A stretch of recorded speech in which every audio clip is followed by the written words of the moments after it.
the old days. Yeah. There you go. All right. It's 1989 all over There you again. go. 1989 all over, baby. Put it to good use. Take it, Kev. Take care of that.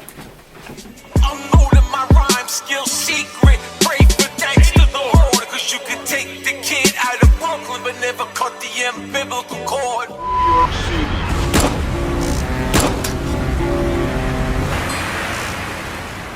Hey, everybody, welcome back. Another week of the Elite Show. I'm John Alite, and I changed my life. Yes, I did. Hey, friends, fans, subscribers, please hit the subscribe button for all you soldiers out there.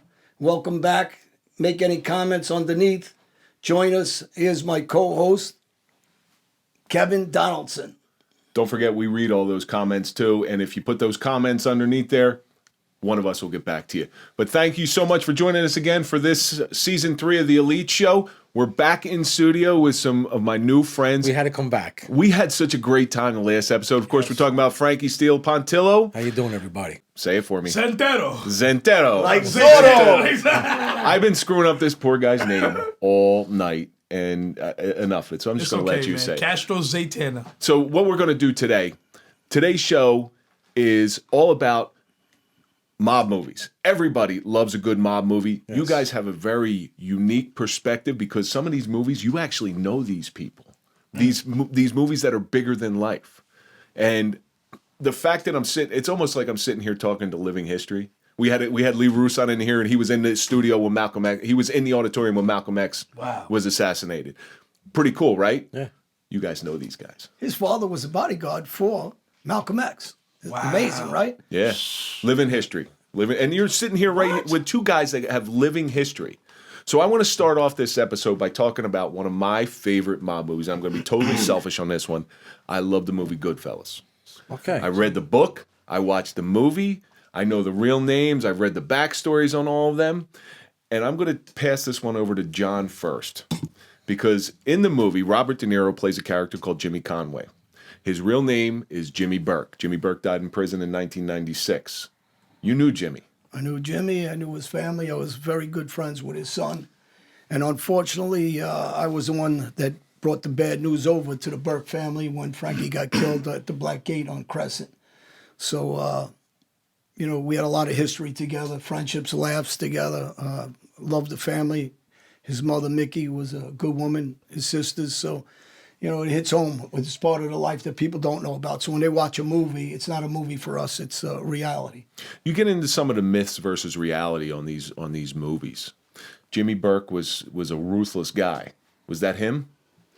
Well, they call him Jimmy the Gent for a reason because, to people what ruthless is, to us, is a serious guy that's well respected on the street. So if you do him wrong, yeah, he is ruthless. But if you don't do him wrong, I don't believe he was ruthless. My opinion was he was a gangster. And in that life, I respected him. I liked him.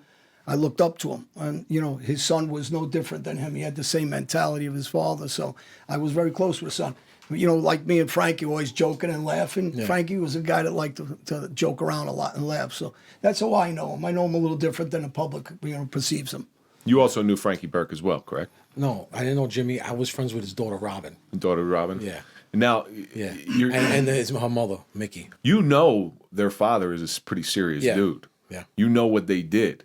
Mm-hmm. Now, people stay away because I grew up with a lot of children of the guys in that life, and I know people sort of shied away from him a little bit. Was that Jimmy Burke's daughter? Was that the same thing? Well, my interaction with Robin, we used to see her a lot out, and at the time, Regine's. Remember Regine's? Sure. Yeah. And that was a spot we would see her. And what was the place? Stringfellows? Not Stringfellows, right? We see her in Stringfellows. Club A. Trying to think of the old clubs back then. It was by the water. What was the place on by the water? Not Sprat's. Was it called Sprat's on the Water? Sprat's on the Water. Yeah. Long Island. Yeah. I used to see her there because we were venturing out from Bensonhurst, venturing out to Queens places and Long Island places. And that's when we started mingling with them. And that's when I got friendly with her at the time. I was at their house and, it didn't last long because we went to prison, but that was my interaction. Sort of interrupts everything, right? Yeah. Well, Channel 80 was Sprat's Channel on the 80, Water. Channel 80, Metro 700. is Philly Basile, and Chubby were around Jimmy Burke earlier in life. So, that's who serviced them. Did you ever meet Henry Hill? Either one of you? No, I didn't know Henry. No. There was another part in that movie I know relates specifically to Frankie. So as Henry Hill's walking into that bar, they're going against. I think they mentioned Michael Franzese. But they said Fat Andy. Now it's Fat Andy Ruggiano, correct? Correct. So the guy playing that is a guy named Lou Eppolito. So Lou Eppolito and Steve Caracappa, for those of you who don't know, were known as the mob cops. They were actually hitmen for the mafia while on duty. You have an interesting story about Lou Eppolito. Okay. Now, when that movie came out, I want to bring us back to 1990 right now. The movie started on Friday. We had a connection in the movie theater in Sheepshead Bay with this lady, Gail, where we would go the night before and watch the movie and have the whole theater to ourselves. So when Goodfellas came out, we all had the theater to ourselves. We raided the candy thing. The place was closed. It was just us in there. And we watched it. And it was really good. But when Henry Hill went around the room, it was, pointing people out, it didn't hit me who this guy was at the time. Later on in life, it did. But this was 1990. In 1986, that particular gentleman tried to kill me. In 86. Because Yes. at this time when the movie came out, nobody knew who he was. And not until he wrote a book called Mob Cop. Correct. And somebody recognized him and on the talk show. that didn't even, when that book came out, that didn't even hit me then. It hit me when he was arrested and I was in Lewisburg Penitentiary and the Daily News would come like a week later. And my friend would get the papers and bring me a stack and I was going through it one day. And all of a sudden I was like, this is the guy that tried to kill me. Then I put two and two together, and it was the cop. Well, the cop is who hits. And it's a funny story. Not really funny. It wasn't funny, but Funny like how? Like funny. I'm a clown funny? No, funny like how it happened. Funny like how it happened. Yeah. Because it was like a wrong place at the wrong time. He's giving you a Joe Pesci. yeah. Like I'm here to amuse you. Yeah. No, it wasn't funny like that. But it was funny like in a way like how I ended up in this guy's presence to be put in that situation. And it was unplanned. He wasn't ready for it. I wasn't ready for it. I was driving a trike, a three-wheel dirt bike, the motorcycle. Yeah, I used to have a couple, yeah. I was driving a trike in the back of Nellie Bly, like there was a spot called Four Diamonds, and all the way in the back was trails. And I used to go back there and test guns out. It was like my backyard, but it was like a dump. One of the best shooters I know is actually, I got to stop you, is your daughter. Oh, yeah. Your daughter can shoot. That's, I she's keep a hearing sniper. this. And how old's your daughter now? 7 now. Wow, it's Yeah, now she's incredible 7, that she yeah. can shoot like that at this age. Yeah, her birthday was not too long Oh, ago. She's beast. 7 now. I just gave her a BB gun for her birthday. Yeah, he got her a BB gun. I for her watched some birthday. videos. She could star in the next mob movie. They have these movies with the women that are killers, and these action thrillers. She's gonna Well, star she's in in the a lot next of one. the movies that we're doing. She's in a lot of it. Oh, really? Good. Plus, she's also in the reality show that I'm doing too. That we'll get into also. But like my daughter, it's funny. She's an assassin. Before she can spell dog, she can shoot you at 200 yards. Yeah. That was the joke. She's like, Daddy, I can't spell dog, but I can kill you at 200 yards.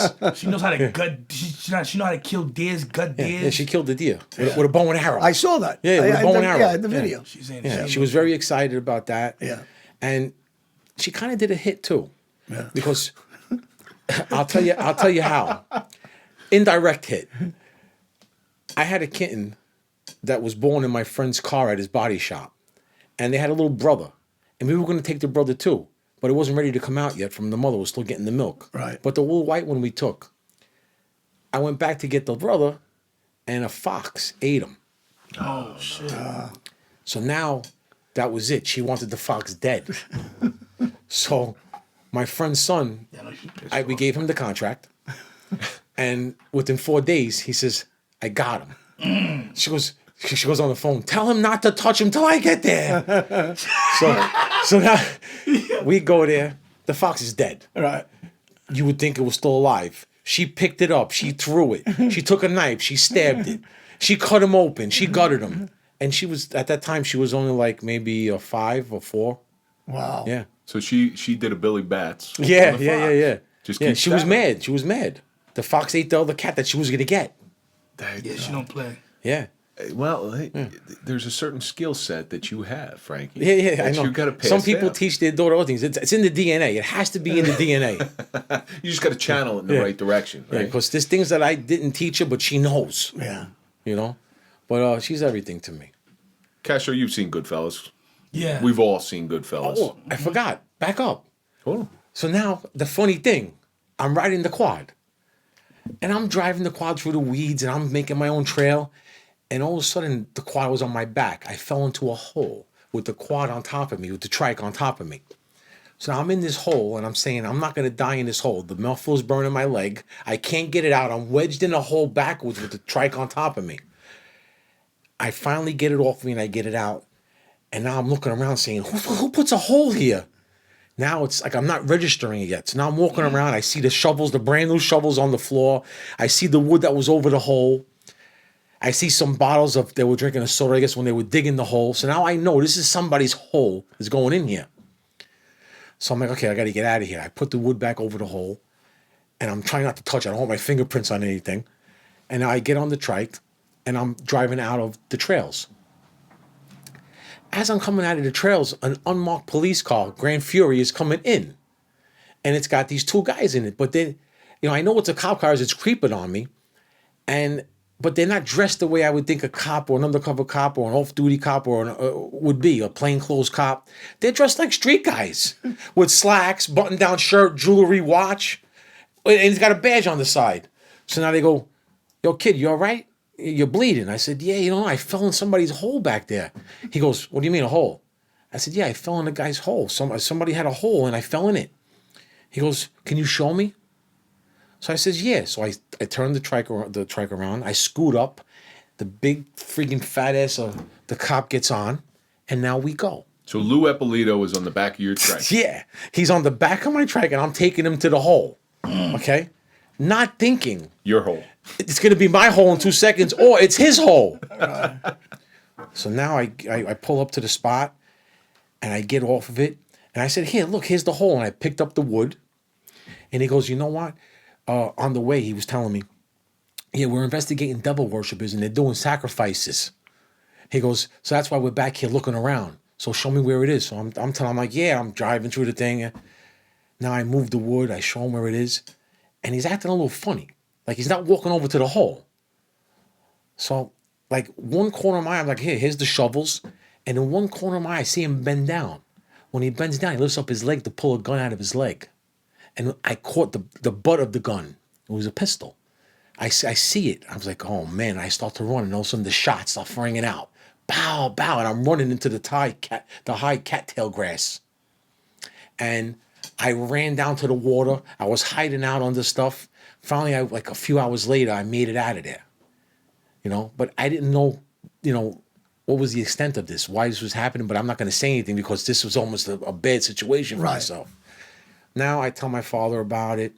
He's like, I'll look into it. He's in jail. I go visit him. I tell him. I tell my friends about it. And then we just said, you know what? You stumble across this. Why it happened, we don't know. But, everybody back then knew cops were on the payroll. Right. Money went a long way back then. The 80s especially. That was like the end of it. Right. After, like in the end of the 90s or 2000s, it got harder and harder to bribe somebody. Right. Back then it was easy. It wasn't so sophisticated with cameras everywhere, computers everywhere. If you wanted information from a cop, you went, you paid, he gave you a folder. It was not a computer. They know who was in there, who wasn't. So, this is going on. And I just never, pursued it after that. Now, years later, like I told you, I'm in the cell.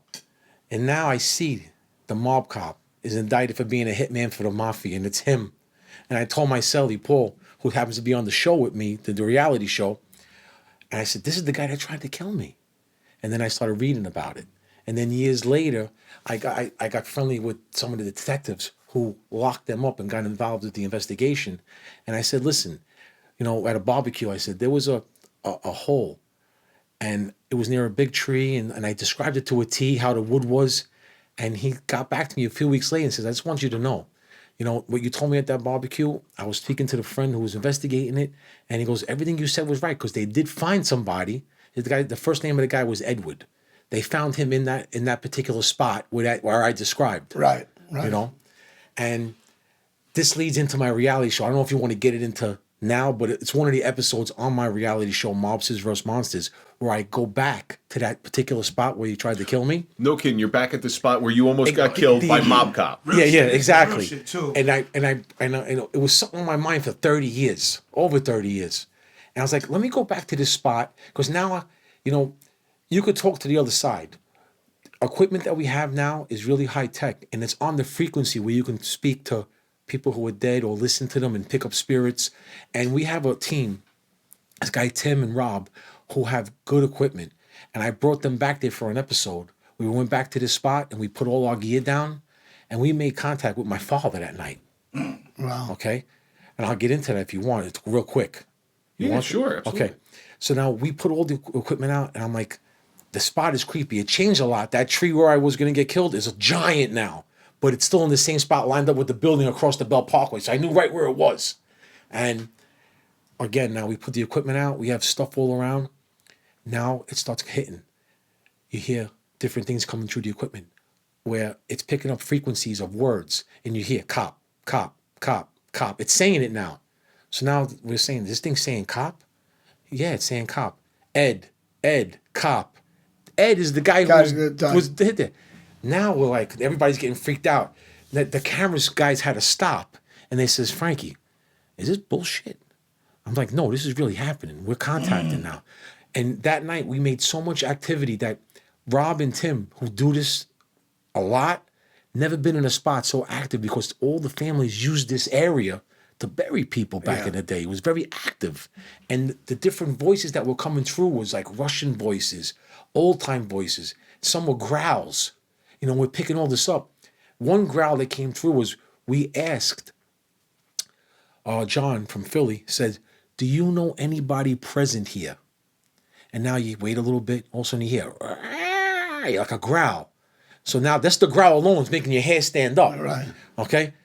Now, a few days later, that particular tape gets sent out to North Dakota, a woman, Cynthia, who works for Rob and Tim, they work together, and she deciphers it. Hey, now she never met me ever. She sends the transcript back. When John asked that question, here's what was said in the growl. It's Sam, Frankie. I'm right near you. Wow. Okay? And at that particular time, we have a spectrum camera that picks up things that the eye can't see. My head is glowing like the Ghost Rider on that particular still where he said, I'm right near you. Okay? And listen, that night, I really got freaked out in my house. Because now it's like I'm reading this and now every little crack and little creak, I'm hearing it. I'm getting creeped out in the house. I go outside, I get my cars, I put all the lights on, I spin them around towards my house. My house is lit up like daytime. I was just so creeped out. And you're going to see on these episodes where more and more how we contact the other side and just how it's really easy to do it. Yeah. It's real easy. Scary. He gave me some. You gave me some of your father's clothes. Yeah. Yeah, I gave you some. He's in my house too. Yeah, Because the other night, I have a light. I have like a Nano 2 Pavo tube light. It's like this long, right? It's behind my TV, wedged behind my TV, right? I'm laying down, and I hear something go boom on the floor. So I grab my gun, boom. I'm like, oh shit! Somebody like what the fuck? Like it's a hit? Like what the hell? So I go outside. I'm looking around. There's nothing. So I'm like, where the fuck did this sound come from? So I look by my TV, I don't know how the hell the light came out of the TV. That means that somebody had to grab the light, move it to the side, and drop it. Ain't no way in hell you can just take that light and it's gonna drop like that.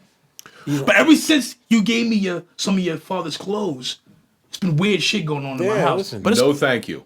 That's what I got to tell you. No, thank you. I needed room in my shed. I said, "You're his size, Kastro. Here, take these bins." It was taking up a spot in my shed for so long. So, Frankie, if you ever invite me out to one of these investigations, Listen, forget about you're clothes. You're gonna be a believer. It's not that forget about clothes. I'm bringing a roll of toilet paper. That's it. Because there's no way. John. Listen, John. I could tell you, because you know me. All right, I don't bullshit. All right. My hair was standing up that the next day I was on the phone looking to get waxed from head to toe just to get all the hair off me. Well, I'm gonna tell you something. I did a thing with the psychic Godfather. They put it out in Hollywood Magazine, a couple of different things. Jason Dunnigan, he's a good friend of mine. He's a psychic, very, very well known, respected in the business. So this doesn't surprise me what you're saying, because I've done things with him and been involved in some of the things that he told me about different people that I know that he never met in his life. He just got on the phone and he had a feeling, and he'd say to me, "Who's next to you? Ask him a question, ask him this, ask him that." I mean, the guy's unbelievable. So when some people have that, you can open, they can get, you get to their frequency. Yeah. See, right now, they're all around us. People. I'm telling you, stop right. What I mean because is, I do want to go to sleep tonight. No, but listen, there's so many Mobsters spirits. versus Mobsters, man. It's real. There's so many spirits around us at all times, of all the hundreds of years where people die, that they're around us. They're walking around like it's normal. There's going to be And people. They're going to shake when they see me. They're going to shake their head, going, "You're a the sinner." equipment we have today, you can get to their frequency where you can ask something, they'll respond, but you won't hear it until you bring it to the studio and really listen on the Right. on the you know. Now, when is this stuff that you're filming? When is this coming? Well, it was supposed to come out already, but it's being edited perfect. So once it's edited and done, then it'll start coming out. It's either going to come out on Mob TV or another network, but right now it's Mob TV, and Infamous Media is the network and the channel. It's right now you can stream the channel because they're doing like a soft launch on it. If you download Plex TV, and then once you download Plex TV for free, make an account, you go to Live TV, you hit the menu, then you scroll down to Mob TV. And basically it's a new streaming network that has nothing but mob movies on it. Straight mob All movies. these movies we're going to talk about today are on this network. It's like a Netflix for mob stuff. And they have their own content with reality shows, documentaries, TV shows, all mob related. I love this stuff because I love how you're changing your life and you're rewriting your history. Yeah, once again, I'm reinventing myself. You're reinventing yourself.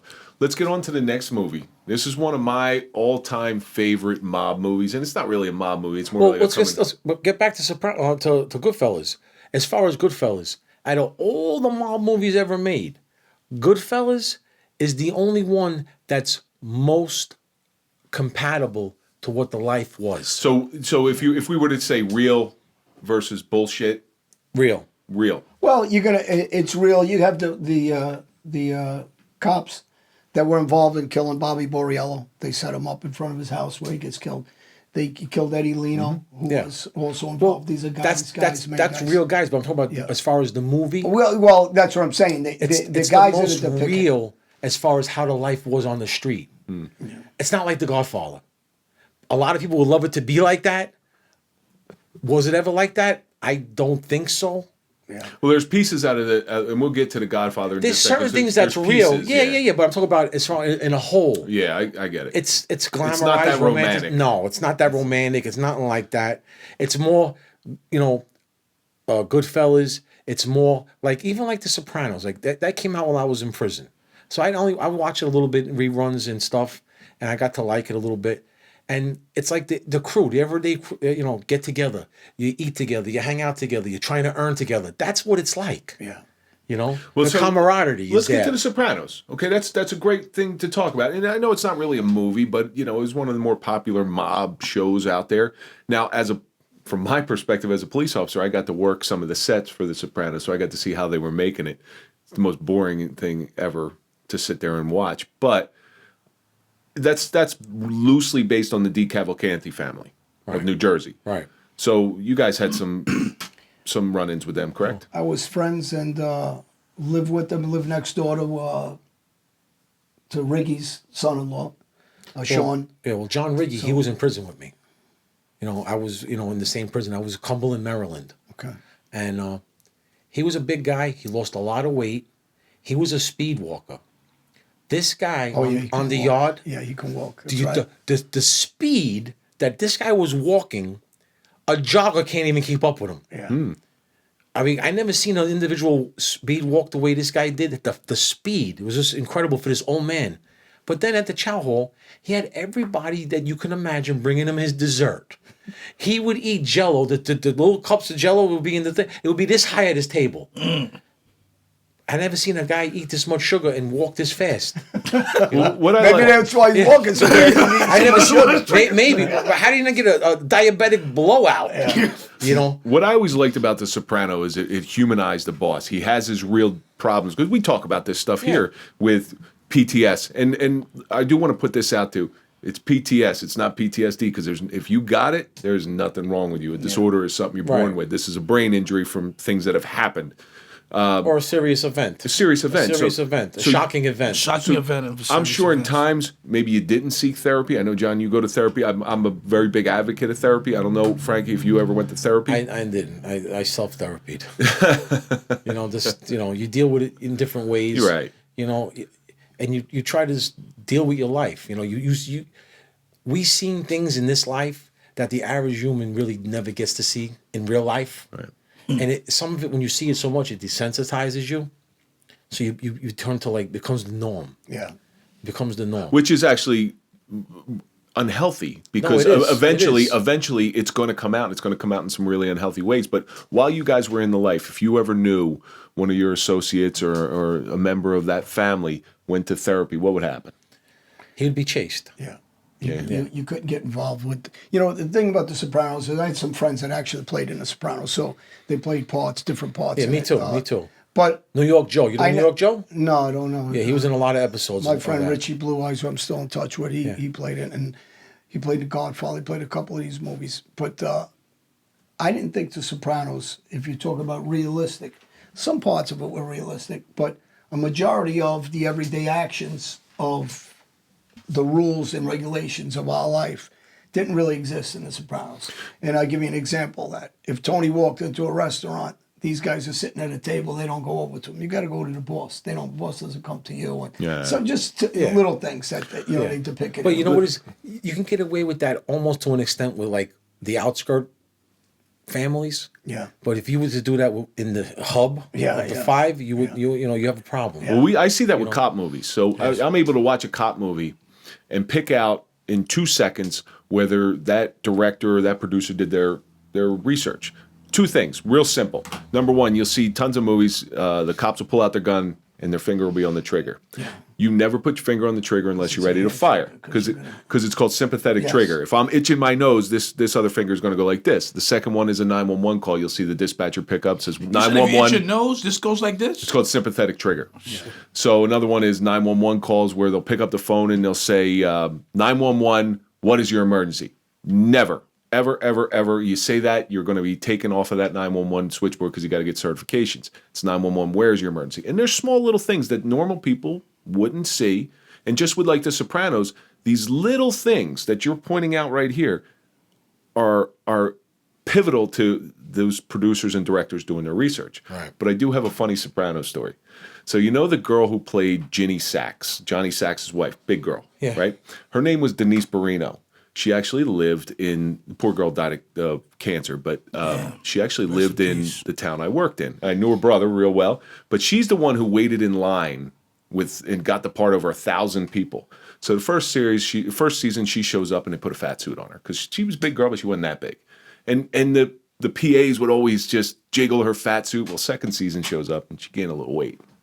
So the PAs go over to her and they're jiggling, and it's not the fat suit. Oh, they're like, yeah, he gained a little. That's Get your damn hands off me. Yeah. So now I want to move on to one of my favorite mob Don't forget about movies. Donnie Brasco on that list too. Oh, I got Donnie Brasco. Okay. I got Donnie Brasco. But let's get into A Bronx Tale, because you both grew up looking at the life as a child, which is essentially Chaz Palminteri's Bronx Tale. That was a perfect portrayal of how the life sucks you in. Yeah. Meaning, Little kids standing on a street corner imitating. you see it, you see the cars, you see the money, you see the respect, you see the camaraderie, and you want that. You want that love.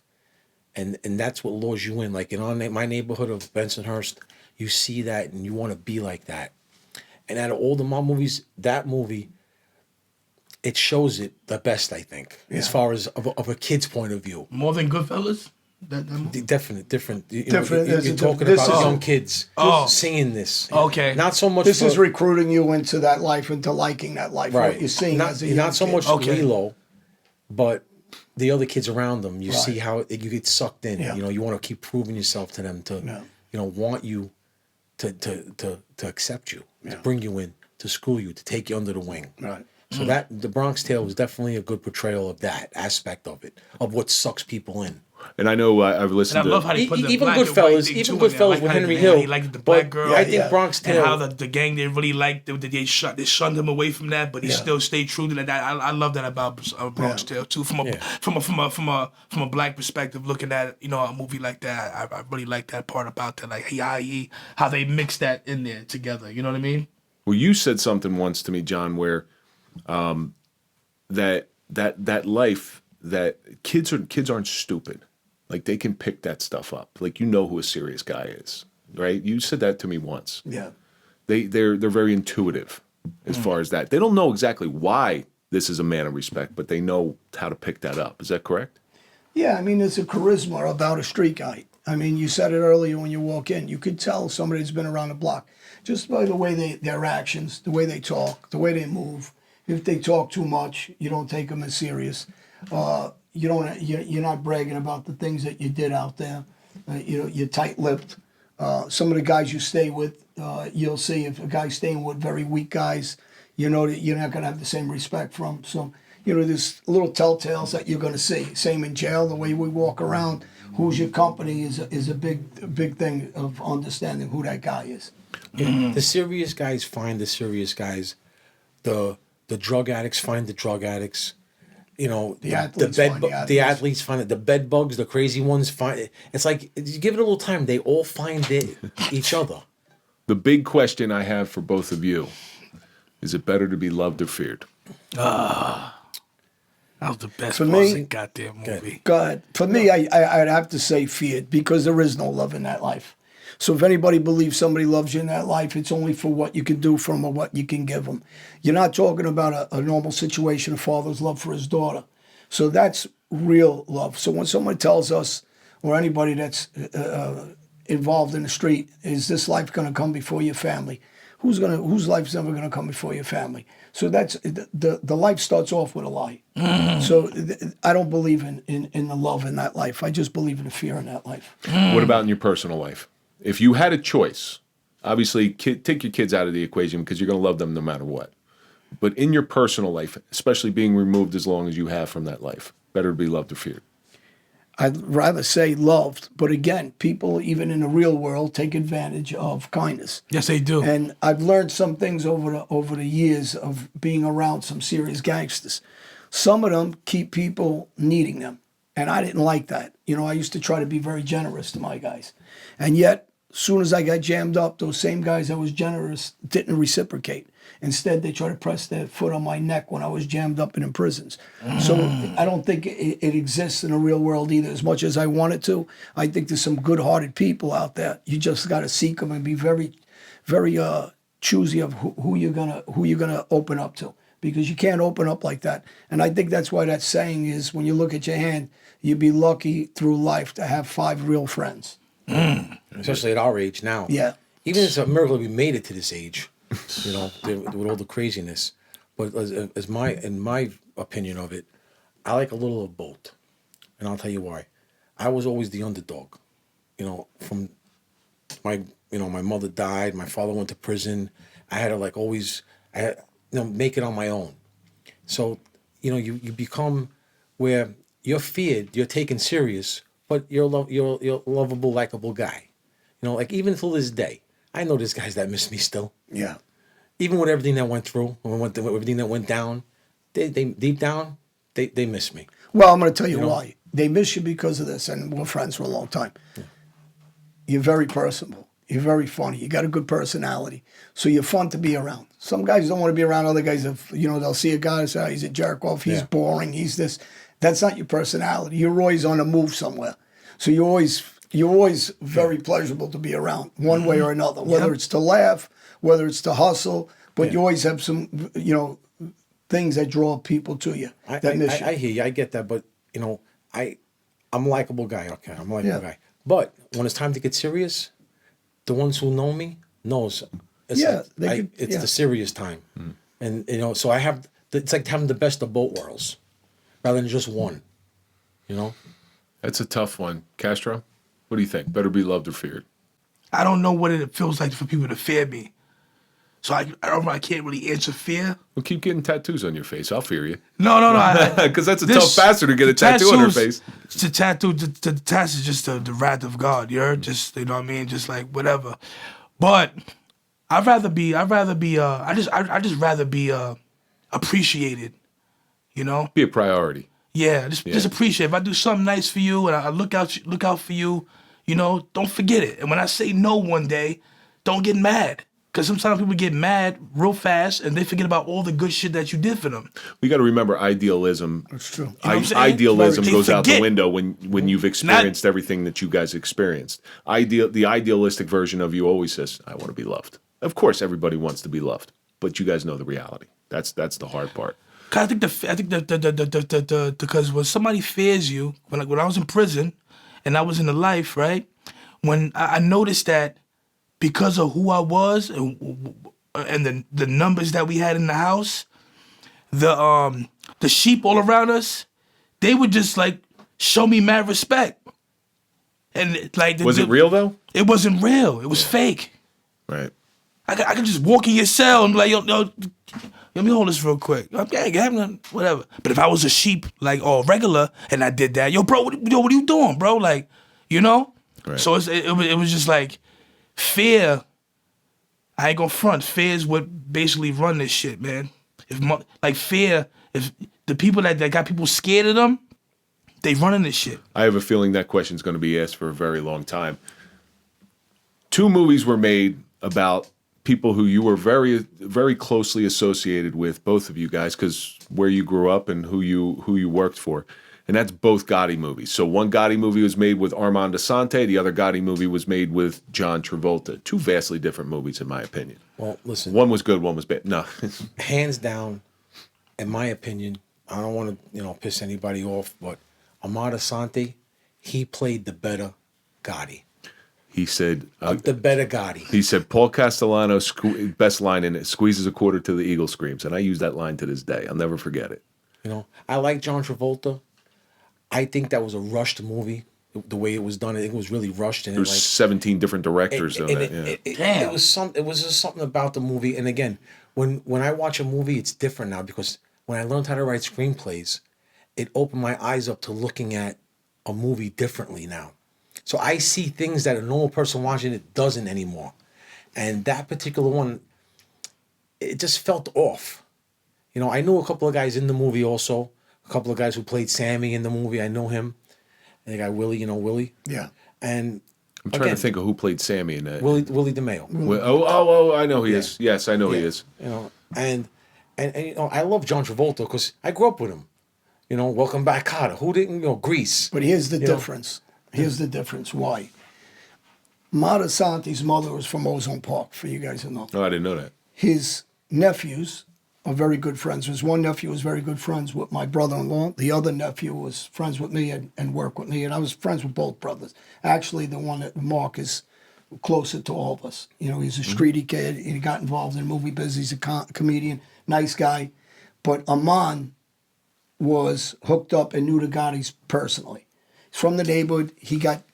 And John was around at the time. In prison, but around. So they worked with him on how to behave like John. He knew from the neighborhood how to talk like the street guys. He was from there. He stayed with Richie Alveri, actually, was one of his bodyguards later on, who you know. So, remember what happened to Richie in prison? Yeah. That's why I laughed. I said it. I'm still friends with Richie, actually. It was a shame. But, but this is part of the street life. Yeah. But now everybody's confused right now. We just confused everybody now. There's a guy that was, and so Richie was a big guy, 6'5" or whatever.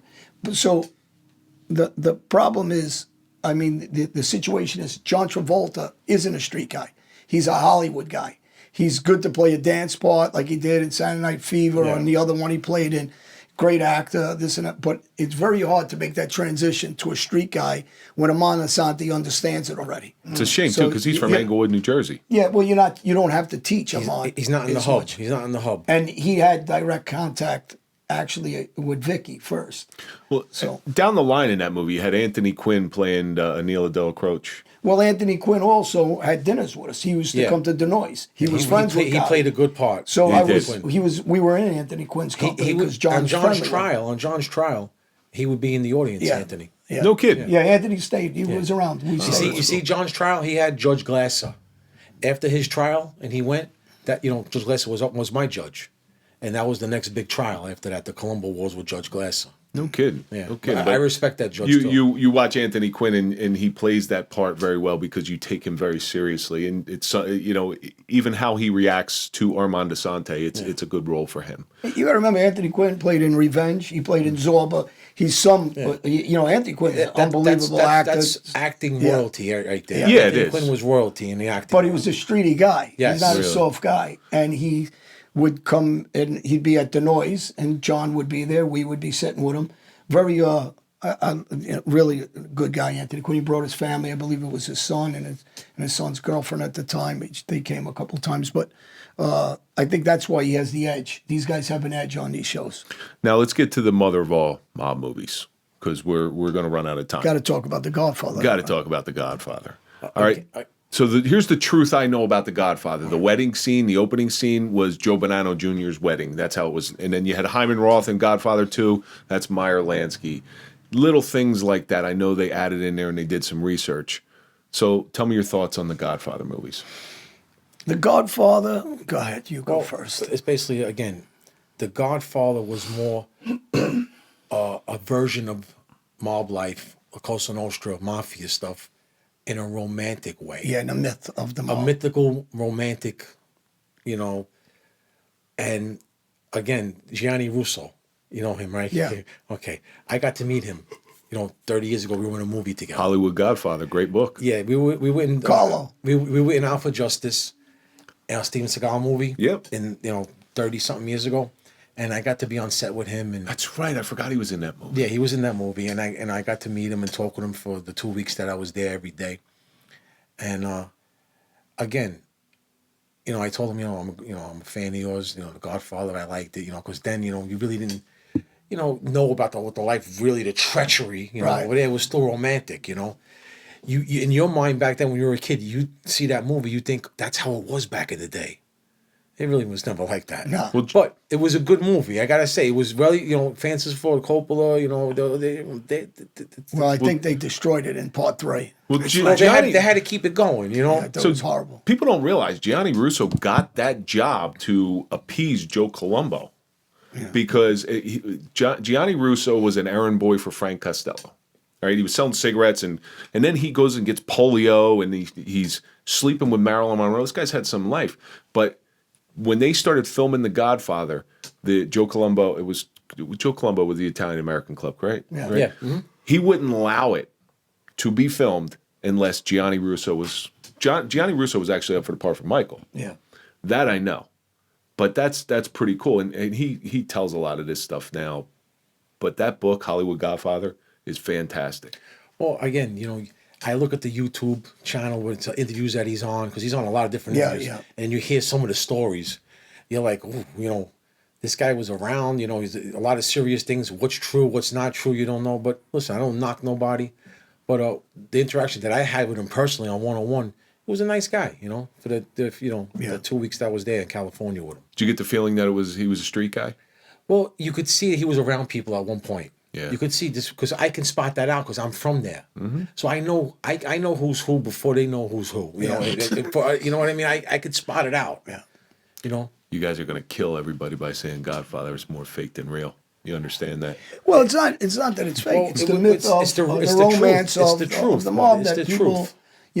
if you want the real mob, George Anastasia, the writer of my book, Gotti's Rule, says if you want the fantasy of the mob, read Francis Coppola's book or watch his movie. If you were to line up this room with 1,000 street guys and ask them, what's more real, the Goodfellas or the Godfather? Every 1,000 will say what we just said.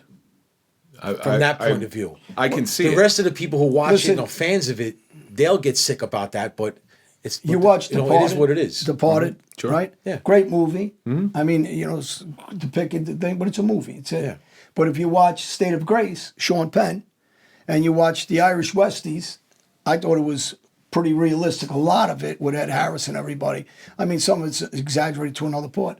But these guys were street guys. Always, they're getting high, they're getting drunk. But on the average, most street guys are doing all those things. All behind the scenes. So all behind the scenes that you don't see. So when you're showing these guys, like in The Godfather, these ain't realistic. Because everybody's got habits out on the street. Nobody's angels, and everybody says, we're no angels. I say that a lot on the show because we're not. People want to see this, upstanding citizen in the street. That doesn't exist. So, when we're talking about, earlier, the corrupt cops, Caracola, whatever his name, and Ippolito. Caracappa. Caracappa and Ippolito. These guys are typical of really what went on in, with Phil, the cop with me. He's a detective, he's out doing murders with me. I got cops working, they're selling drugs with me. This is the realistic part of the street. It's dirty. And when you watch The Godfather, it's kind of clean romance of the life that we wish it was like. Because maybe if it was like that, I would not be changed my life. I would have said, all right, I believe in this life. That's not really what goes on. Like Tessia walks quietly into the back of the car saying it was just business, Mike. Yeah, I can't see anybody going to get murdered being that honorable. Say, hey, I screwed up. Okay, you guys can kill me. Let's call it a day. But that's... No, I don't know. Sonny Red actually did it. In Delicato? From the movie with Donnie Brasco. Donnie Brasco? So... It's not Sonny Red. Al Pacino's part. Yeah. Oh, Lefty Ruggiero. No, not Lefty. I'm talking about his guy, Sonny, was the skipper. Sonny Black. Sonny Black, Napolitano. Sonny, right. Yeah. Sonny Black actually took his jewelry off. And he said, Yeah. this is somebody that actually believed in the life. Yes, he did. Yeah, he did. So, Sure. you're talking about it. Tell Donnie it wasn't personal. Yeah, there's certain guys that, that for whatever reason go out that way. They believe in it. You got different guys, Pop Smoke, right? Yeah. And he's a young rapper, right, that gets killed. Yeah. But if the story is true, when they put that gun to his face, he says, God, F you, shoot. So, I mean, that's... I doubt he said that. Well, I don't know, but maybe he thought they weren't going to shoot him. Oh, yeah, that's So true, you don't know what's going through somebody's mind because there's guys I know, and I've seen it, and we've been involved in situations, and the guys have got to do what you want because they're testing them, thinking the guy ain't got it like that to do it. So who knows? The realistic part of this life is when you can run through these movies is, like you said, Bronx Tale, or Goodfellas. Was the Irishman real? Was that is that like There's Irishman? some, from what I read, obviously I wasn't in that life. There's so many, most of the people say that Frank Sheeran was not the guy. But I do want to ask you guys one thing. Was there ever a time that you left the gun and took the cannolis? That's all I want to know.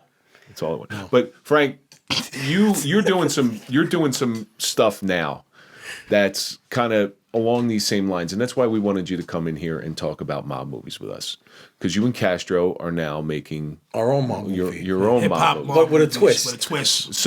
So when we do this, if John and I are still together in 10 years and we're doing this show, it's going to be the Frank Pontillo show. I don't know about that, but I have other movies that I wrote that will be on this list one day.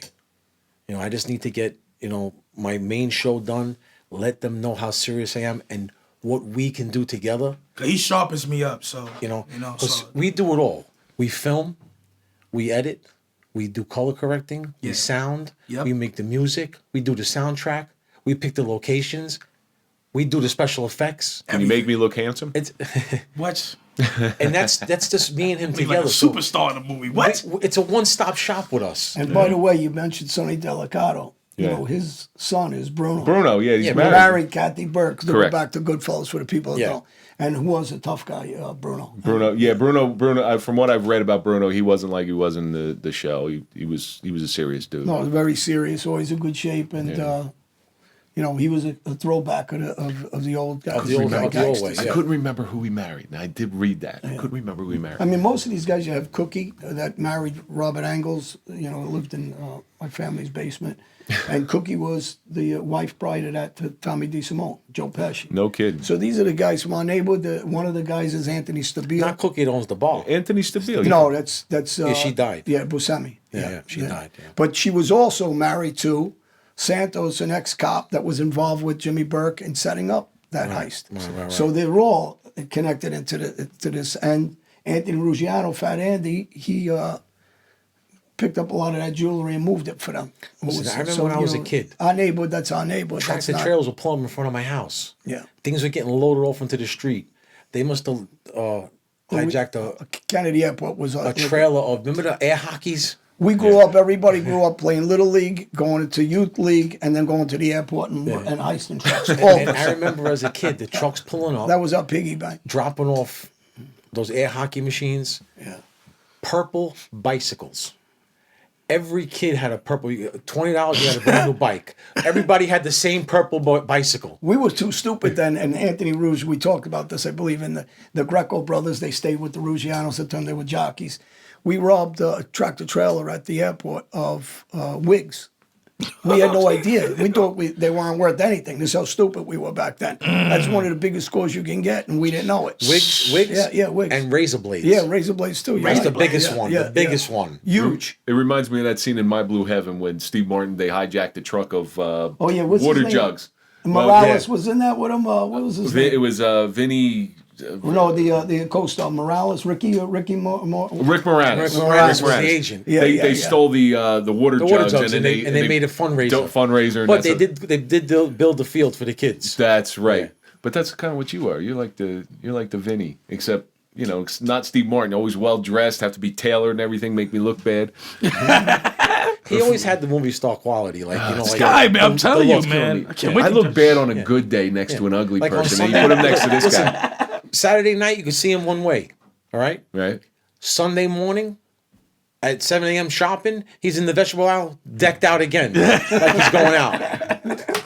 Meeting women by the frozen food. You could melt all this stuff.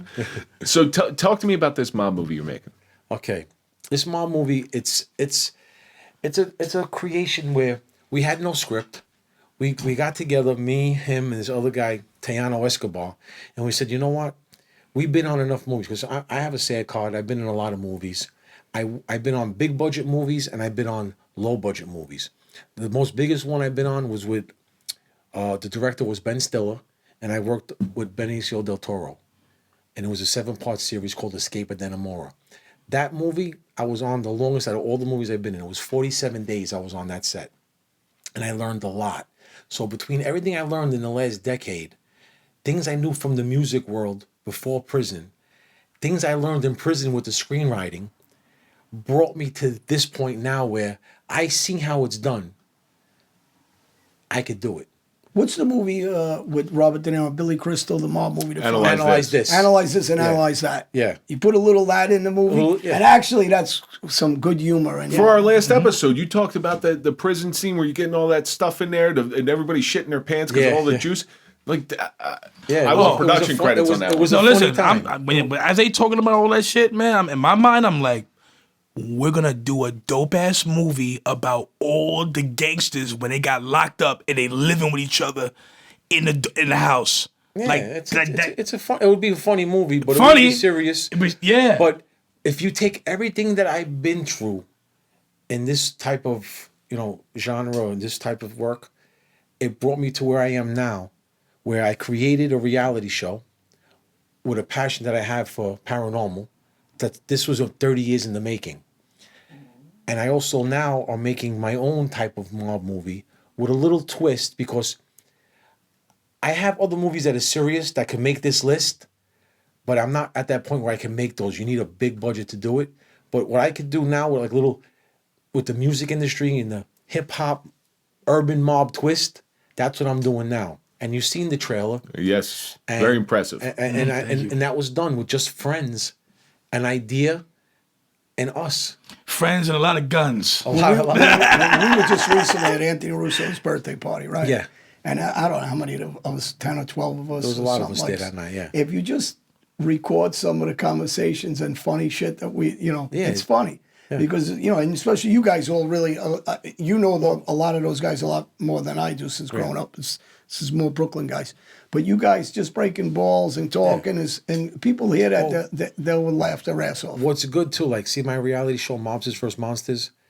It's 4 of us, okay? And it's 4 separate personalities. Right. And we have history together, 30 years, 40-year history. Right. We were just having a normal conversation. It's funny to other people. It's normal to us. Yeah, I know. Like the camera guys, they were dying.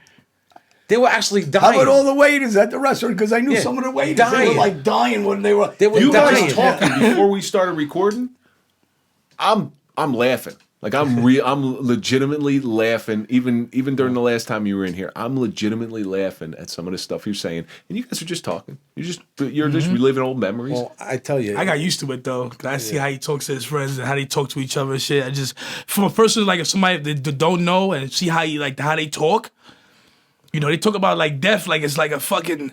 Like it's like you'll be dead Because what? Yeah, he always tells me he said Kastro, man, you live in the middle of the fucking woods, man. One day me and Lucia's gonna find you dead in that motherfucker, like you know what I mean, like. But that's the normal. It's normal. It's normal because all our friends over the years, there's a lot of us. A lot got killed. Didn't make it past young ages too. So they nickname and I've So you get used to the dead jokes. And My shit like my that. old neighborhood, The dead humor. they nickname it Death Haven. And there's people that actually from my neighborhood will call me and they'll say it wasn't that bad, but they weren't involved in the street with us. Yeah. So they really didn't know, like all these guys. And then I go through a list of names that are dead. And I go through Kevin Pittman and Dennis Pittman and they're dead, and Stephen Bonner, he's dead, and Mikey Merlo, he's dead. And I start saying everybody's name. Billy Estrema, he's dead, and Patsy Adriano, my cousin, he's dead. And you just keep going through that list, and I name out dozens of guys, and then I tell them, well, how about them? And they're like, well, I didn't stay with you guys like that. So you forget they're all dead? They're all dead. It doesn't matter you stayed with us or not. Yeah. They're all dead. Yep. So guys were getting killed left and right. And, this ain't a normal way to grow up. No, but when you move up and you move your daughter up to there, or, you're up where you guys are living, and I ain't going to say it on you, but when you're in those areas, it's a normal life. For the good or the bad, it's normal. I love it because no one knows the history. So Yeah, like right. over here, everybody knows you. Up there, I'm just Frankie, the funny guy. Yeah. Yeah, he likes to, do things, and I don't have the same title as here. Well, when you go through these movies, right? Goodfellas, Departed, Godfather 1 and 2, Bronx Tale, right? You're going through it. These are movies to other people. To us, this was really our life. Yeah.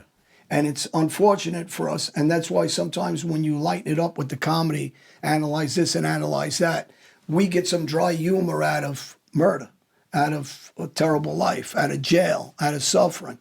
And really, when we're talking about this, analyzing these movies, they're really great movies. They're entertaining for people. But unfortunately, it was part of our real lives. That's why it was so important for you guys to start talking about these movies, to understand that, like you just said, some people they're just movies. To you guys, they're your life.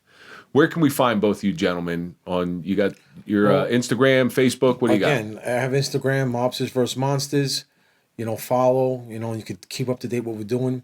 But really, if you really want to know what's going on and see some clips, go on Facebook, Mobsters vs. Monsters. Ask to join the group, and you're gonna really like it because it's 4 guys and my daughter and a couple other people, and we really do paranormal investigations. And it's not just paranormal too. Let us know It's not only paranormal. It's any type of myth, like Bigfoot. There's a lot that you really don't know. Don't make me start Bigfoot because I know I like. I Listen, like Bigfoot John- with a John- and I'm not conspiracy John- theories. I'm not either, but I'm just going to say one thing right now. And I don't bullshit. There's 2 million of them on Earth. Yeah. 2 million of them. Well, listen, we had dinosaurs. And we know where the nest is So when at. people don't believe in certain things, well, where did dinosaurs come from? Where does whales come New from? Jersey? Where- Well, yeah. an alligator, Everywhere. crocodile, alligator, they're from the dinosaurs. I know. Yeah. Well, I'll say it this way. So the coelacanth started to be extinct for millions of years until off the coast of Madagascar in 1969. what do they find in the water? A coelacanth. So, cryptozoology is a big deal. Yes. Yes, and I love it. So your Mobsters versus Monsters, Facebook, Instagram. Yes. Mobsters versus Monsters. Check out this paranormal reality show. It's definitely never been done before with 4 guys like us, and it's going to be funny, but also very serious and informative. You know, UFOs, ghosts, myths. We investigate everything With a little bit of humor mixed in there because of your relationship. But you know what it is? It's the you see how we play off each other. Yeah. And You got Joey. Joey's like You know, the fucking the crate. Like we have it's 4 personalities. But if you were to put us towards the 18, I'm the colonel. Then you got Paulie, he's the military guy before the mob. Then you got John, he's the skeptic. He don't believe anything till it's in his face. Yeah. And then you have Joey, who's just an alcoholic, bipolar person who just wants to die. that just You know, has so, he needs a good possession. That'll He needs a go in the possession. club and beat the whole Yeah. club up. You know, so it's good. JohnAlite.com. Check out our website. It'll inform you on times for their shows, when they'll be back, how you can find them, bats, the John Alite bat, signatures, books, movies that we're doing, shows that are coming out. Subscribe, hit that button, and remember, pro police, pro veterans, pro America. Thanks. Thank you. Thank you guys so much for coming in today. Thank you for Don't having us forget, again. at True John Alite. I'm coming back again now. You're you coming- know, you're coming 'cause back. I need at least a month. No, we're gonna do. Kevin Donaldson. We got a lot to discuss with Yeah. you. Check out our Instagrams, everybody. Have a good night. Take care. And remember, hit that button. Born in New York City. Listen, one more thing.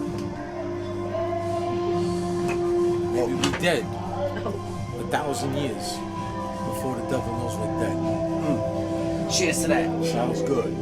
De corazón. Right now, nigga. Top down, lay back, talk clean, face tats, boulevard, summer day, gin and juice, lemonade. Top down, lay back, talk clean, face tats, boulevard, summer day, gin and juice, lemonade. Whoa. Hey, Frankie sends his regard. Ghetto, ghetto.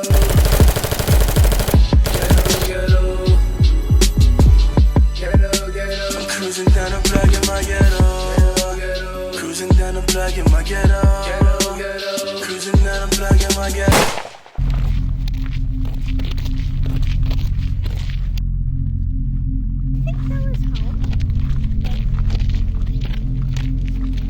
Don't really know yet. Yes, I'm here at the house. We're gonna be at our house. We're passing your house right now. See, look. The bushes are dying too.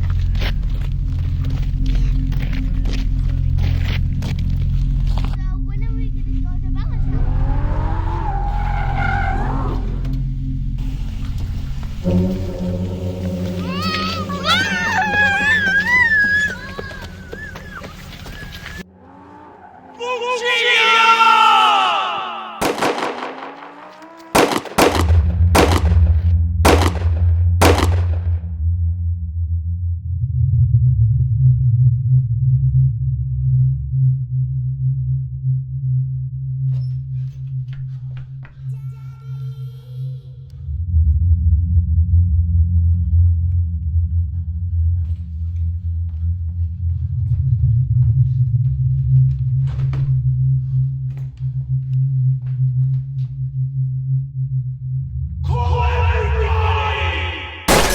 Cruising down the block in my ghetto.